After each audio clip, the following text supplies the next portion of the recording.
Hi guys, welcome to the Python series by using AI day 2. అసలు నా intention ఏంటంటే code ఎవరైనా రాస్తారు, కానీ ఏఐ యూజ్ చేసి ఎలా రాస్తామన్నది మనం ఈ సిరీస్లో నేర్చుకుంటాం. అండ్ బేసిక్ నుంచి అడ్వాన్స్ వరకు ప్రతి కాన్సెప్ట్ ఎక్స్ప్లెయిన్ చేస్తాను. And as well as AI use చేసి ఎలా రాస్తామన్నది కూడా నేను ఎక్స్ప్లెయిన్ చేస్తాను. సో నేను అదే చెప్పాలనుకుంటున్నా. కోడ్ రాయడం చాలా ఈజీ ఇప్పుడున్న టైంలో. ఇంకా మాన్యువల్గా నేర్చుకునేలా ఉంటే ఆపేయండి. అండ్ ఈ ఛానల్ మాన్యువల్గా నేర్చుకునే వాళ్ళకి అయితే కాదు. అంటే లైక్ వాట్ ఈస్ పైథాన్ అనగానే దాని definition, and what is variable అనగానే దాని డెఫినేషన్, నోట్స్ రాసుకోవడం ఇలా ఉండదు. జస్ట్ ప్రాక్టికల్ నాలెడ్జ్ అనేది అయితే మీరైతే గెయిన్ చేస్తారు. జస్ట్ ద థింగ్ ఈస్, మీరు చేయాల్సింది ఏంటంటే టైం ఇన్వెస్ట్ చేసి నేర్చుకోవడమే అంతే. ఇప్పుడు మార్కెట్లో కోర్సులన్నీ ఇవే: Python using AI, SQL using AI, bootstrap using AI, and web development using AI. ఏదైనా మెయిన్ థింగ్ ఏంటంటే నేను నేర్పించేది జస్ట్ ఏఐ యూజ్ చేసి కోడ్ ఎలా జనరేట్ చేసి చేయాలి అన్నది కాదు. నా కోర్ కాన్సెప్ట్ ఏంటంటే అసలు ఏఐ యూజ్ చేసి కోడ్ ఎవరైనా రాస్తారు, కానీ దాన్ని ఎక్స్ప్లెయిన్ చేయడం ఎలా అంటే, for example if you want to change anything in code, ఏమన్నా మార్పులు ఏమైనా చేయాలనుకుంటే నీకు ఖచ్చితంగా లాజిక్ తెలిసి ఉండాలి కదా. సో నా ఇంటెన్షన్ ఏంటంటే, what I want to tell you is, A code అయినా మనం నిమిషాల్లో చేయగలం ఇప్పుడున్న ఏఐ యూజ్ చేసుకొని. అది ఎలాగో నేను నేర్పిస్తా. And as well as how to explain. ఇప్పుడు ఎవరైనా ఏమడుగుతారు, ఈ లైన్ ఎలా రాసావు అని అడుగుతారు. సో అది ఎలా ఎక్స్ప్లెయిన్ చేయాలన్నది కూడా నేను చెప్తా. అది ఎక్స్ప్లెయిన్ చేయడం తెలియాలంటే ముందు మన కోడ్ ఏంటో తెలియాలి, రైట్?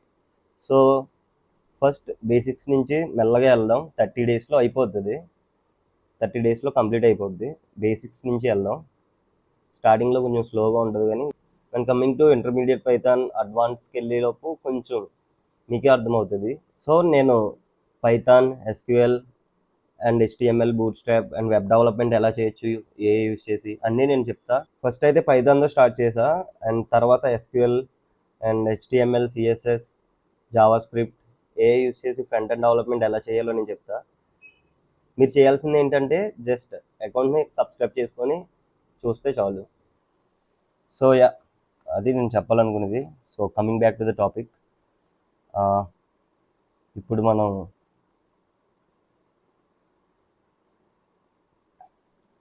వేరియబుల్స్ అంటే ఏంటి, డేటా టైప్స్ అంటే ఏంటి, అండ్ కమెంట్స్ ఎలా రాయాలి పైథాన్ యూజ్ చేసి, పైథాన్లో కమెంట్స్ ఎలా రాయాలన్నది మనం చెక్ చేస్తాం ఈరోజు. సో కర్సర్ ఓపెన్ చేశాక మీకు ఇంటర్ఫేస్ ఎలా కనబడుతుంది. ఇక్కడ ఫైల్ ఒకటి క్రియేట్ చేసుకుంటే మనకి ఇక్కడ ఫస్ట్ వేరియబుల్ అంటే ఏంటి. వేరియబుల్ అంటే ఏం లేదు. ఫర్ ఎగ్జాంపుల్ x = 10 తీసుకుందాం అనుకోండి. ఎక్స్ అనేది ఒక వేరియబుల్, అది 10 అనే వాల్యూని స్టోర్ చేస్తుంది. అర్థమవుతుందా? ఎక్స్ అనేది ఒక వేరియబుల్, 10 అనేది దాని వాల్యూ అనమాట. అంటే బ్యాక్ఎండ్లో దానికంటూ ఒక స్టోరేజ్ ఉంటుంది. ఎక్స్ అనే వేరియబుల్కి 10 అనే వాల్యూ స్టోర్ చేసుకోవడానికి బ్యాక్ఎండ్లో ఇంకో దానికి స్టోరేజ్ ఉంటుంది. సో వేరియబుల్ అంటే ఏంటంటే వాల్యూని స్టోర్ చేస్తుంది అనమాట. దాన్ని వేరియబుల్ అంటారు. అదే గుర్తుపెట్టుకోండి. సో నెక్స్ట్, డేటా టైప్స్ అంటే ఏంటి. డేటా టైప్స్ అంటే ఏంటంటే దీంట్లో మనకి 4 టైప్స్ ఉంటాయి. సో డేటా టైప్స్ అంటే ఏంటంటే మనకి దీంట్లో 4 టైప్స్ ఉంటాయి.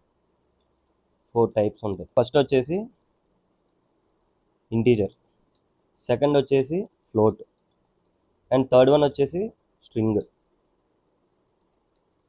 అండ్ ఫోర్త్ వన్ వచ్చేసి boolean. So these are the 4 data types in Python. ఇవే యూజ్ చేస్తాం. అండ్ నెక్స్ట్ టాపిక్ ఏంటంటే just coming to the comments అంటే ఏంటంటే పైథాన్లో మనకి 2 టైప్స్ ఆఫ్ కమెంట్స్ ఉంటాయి. ఫస్ట్ది వచ్చేసి సింగిల్ లైన్ కమెంట్ అనమాట. అంటే అసలు కమెంట్స్ అంటే ఏంటంటే మనం కోడ్ ఎక్స్ప్లెయిన్ చేయడానికి యూజ్ చేస్తారు.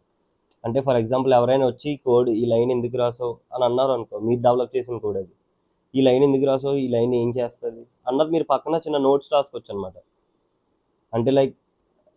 అంటే కీ పాయింట్స్ రాసుకోవచ్చు అనమాట. అంటే ఎవరైనా అడిగితే మీరు ఎక్స్ప్లెయిన్ చేయడానికి. సో అదనమాట కామెంట్స్ అంటే. అట్లా ఎలా రాయాలో చూద్దాం. ఫస్ట్ సింగిల్ లైన్ కమెంట్స్ అంటే ఏంటంటే, ఫర్ ఎగ్జాంపుల్ x = 10 ఉన్నదాన్ని మనం కమెంట్స్లో పెట్టాలనుకుంటున్నాం. సింపుల్గా Ctrl+Shift?, కొట్టినా సరిపోద్ది.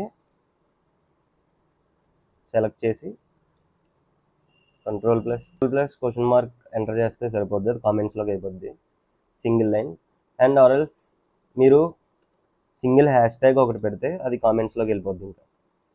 అండ్ ఇప్పుడు కింద మనకి 4 లైన్స్ కూడా కామెంట్స్లోకి కావాలి, అంటే ఈ కోడ్ మనకి అవసరం లేదు.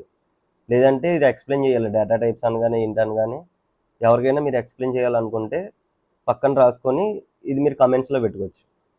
అంటే మళ్ళీ దీన్ని కూడా సెలెక్ట్ చేసి కంట్రోల్ క్వశ్చన్ మార్క్ నొక్కితే అయిపోతుంది. సో ఇప్పుడు మనం టైప్ కన్వర్షన్ అంటే ఏంటో చూద్దాం. అంటే ఇప్పుడు x=10 అని ఉంది. x=10 అనగానే ఇది ఏ టైపు, దీని డేటా టైప్ ఏంటన్నది మనకు తెలుసుకోవాలంటే ఫస్ట్ ఎక్స్ని ప్రింట్ చేద్దాం. ఎక్స్ని ప్రింట్ చేసి రన్ చేద్దాం. రన్ చేస్తే మనకి ఎక్స్ వాల్యూ 10 వచ్చింది. దాని తర్వాత అసలు దీని డేటా టైప్ ఏంటన్నది మనం చెక్ చేసుకోవాలంటే సింపుల్గా టైప్ ఆఫ్ ఎక్స్ అని కొడితే మనకు దీని డేటా టైప్ అయితే వస్తుంది. సో 10 అనేది మనకి ఇంట్ డేటా టైప్లో ఉంది. ఇప్పుడు దాన్ని మనం స్ట్రింగ్లోకి ఎలా మార్చాలో చూద్దాం. సింపుల్, ఏం లేదు, ప్రింట్ మనం దేంట్లోకి మార్చాలనుకుంటున్నాం, స్ట్రింగ్లోకి మార్చాలనుకుంటున్నాం, రైట్. స్ట్రింగ్ ఆఫ్ ఎక్స్ అని రాస్తే అది స్ట్రింగ్లో కన్వర్ట్ అవుతుంది. రన్ చేద్దాం. సో ఇప్పుడు దాని డేటా టైప్ స్ట్రింగ్లోకి మారింది. సో దీన్నే టైప్ కన్వర్షన్ అంటారు. ఈజీయే, బేసిక్స్ చాలా ఈజీగా ఉంటాయి. పైథాన్ సింటాక్స్ కూడా చాలా ఈజీగా ఉంటుంది, ఈజీగా నేర్చుకోవచ్చు. సో ఈరోజు మనం కవర్ చేసిన టాపిక్స్ వేరియబుల్స్ అంటే ఏంటో తెలుసుకున్నాం, అండ్ డేటా టైప్స్లో ఎన్ని టైప్స్ ఉంటాయి నేర్చుకున్నాం, into, float, Boolean and string. And type conversion అంటే ఏంటో తెలుసుకున్నాం, ఒక డేటా టైప్లో నుంచి ఇంకో డేటా టైప్లో కన్వర్ట్ చేయడానికి. సో ఈరోజు అయితే ఈ 4 టాపిక్స్ కవర్ చేసాం. రేపు ఇంకో 4 టాపిక్స్ నేను ముందుంటా. మీకు అర్థం కాకపోతే కామెంట్ చేయండి ఎక్కడ అర్థం కాలేదో. So I'm trying to change my way of communication. So that's it for today. Thank you for watching. See you in the next video.